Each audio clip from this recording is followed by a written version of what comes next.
for Saanich Gulf Islands. Thank you, Mr. Speaker. It's my honour to rise this evening in adjournment proceedings to pursue a question I asked in question period almost a month ago now, November 2nd. It relates to the Comprehensive Economic Trade Agreement between Europe and Canada, and specifically to the thorniest part of that agreement, the part that has drawn attention around the world, and particularly the objections at the last minute from the Walloons, as well as spreading objections throughout the European Union. And that's the investor-state provision. Now, in my question period, I drew a link between a proposal for an open-pit mine within the legal boundaries of the community of Kamloops.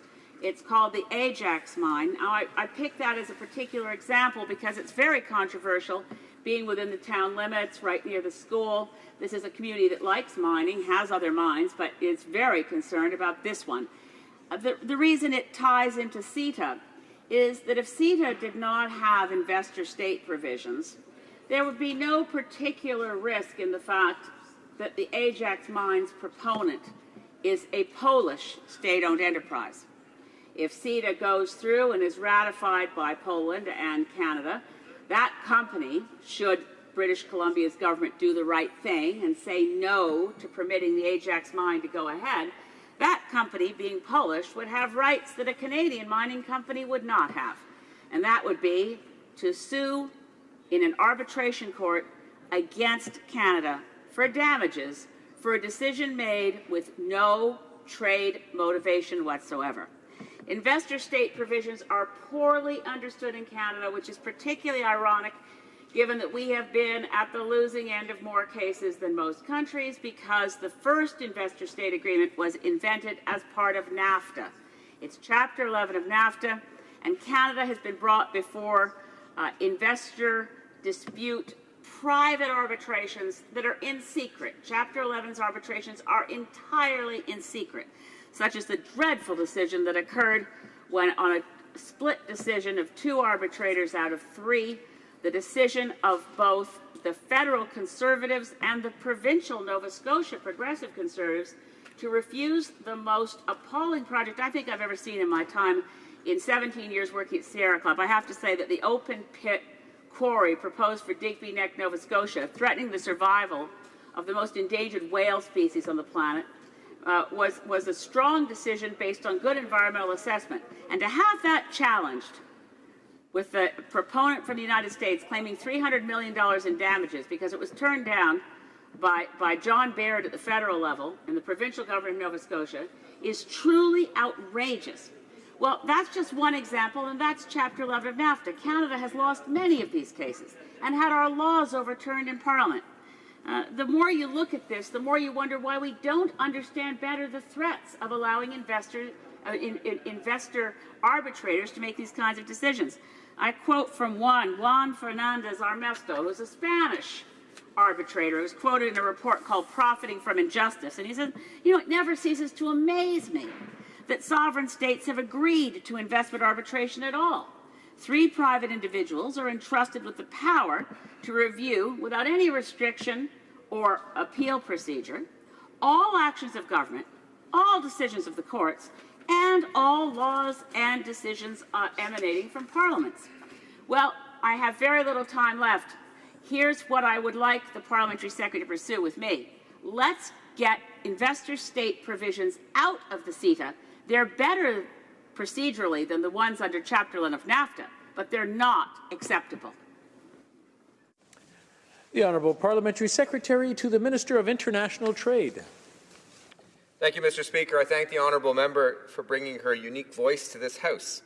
CETA is clearly in Canada's national interest, and we feel it's time for all of us to rally around it.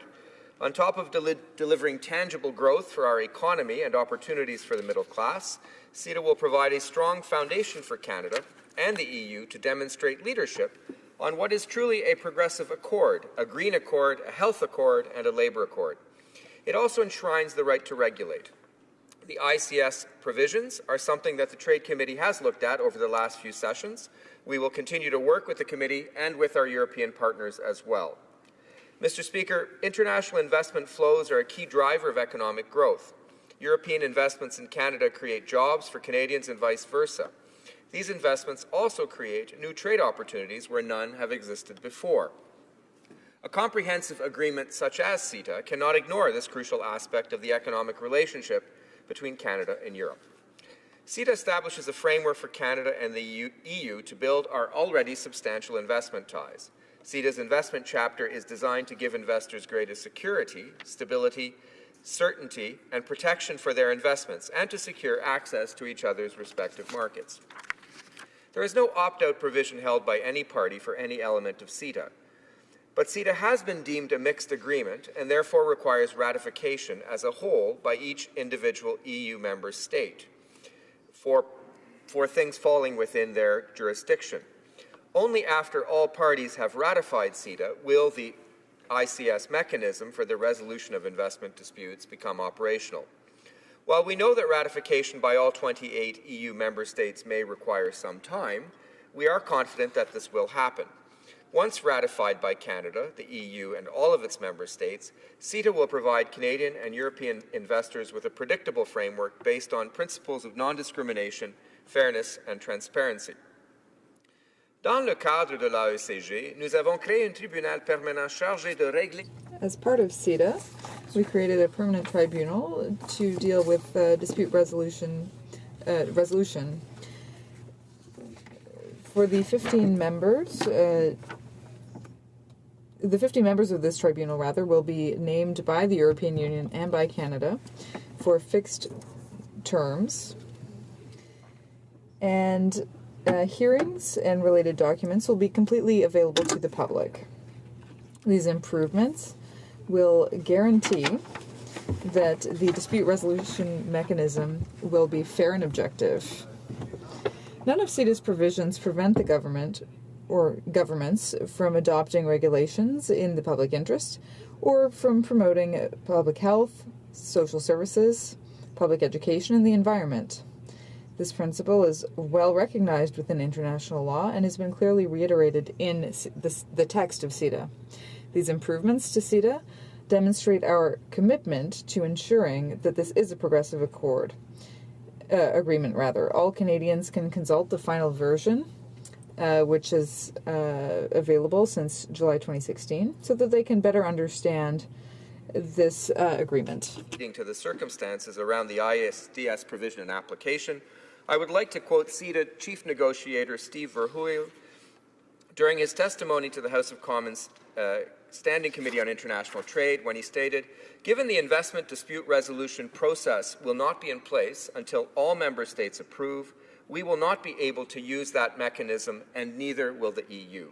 So in the case of the Polish mine scenario, Mr. Speaker, we need not worry. Thank you. The honourable member for Saanich Gulf Islands. I want to ask the Parliamentary Secretary to return to first principles. The whole idea of an investor-state dispute mechanism is to deal with countries that are relatively lawless. The idea that we were debating Cuba all day today, that there might be a day that somebody seizes power and nationalizes the properties and the businesses that have been placed there by other countries' businesses over the years. The notion, and this is a large agreement involving all industrialized countries, all bound by the rule of law, with no reasonable prospect of such a thing happening. Moreover, the European Union, and the reason that so many individual states and regions continue to vociferously oppose this, why it's being challenged in the European Court of Justice, is that the Europeans have never agreed to such a thing before in the European Parliament. So the question is, why on earth do we think we need investor protection when dealing with Germany and France and other countries that are industrialized and responsible and not likely to seize our assets? This is ambulance chasing at its worst by a clique of global lawyers out for greed. The Honourable Parliamentary Secretary. Thank you, Mr. Speaker. I would just like to point out that the European Union has a number of different bilateral and multilateral trade agreements, and ISDS provisions are a standard feature in all of those. Mr. Speaker, international investment is a key driver of economic growth. It creates more trade and more jobs. The government negotiated a progressive agreement that enhances economic opportunities while ensuring our ability to regulate in the public interest.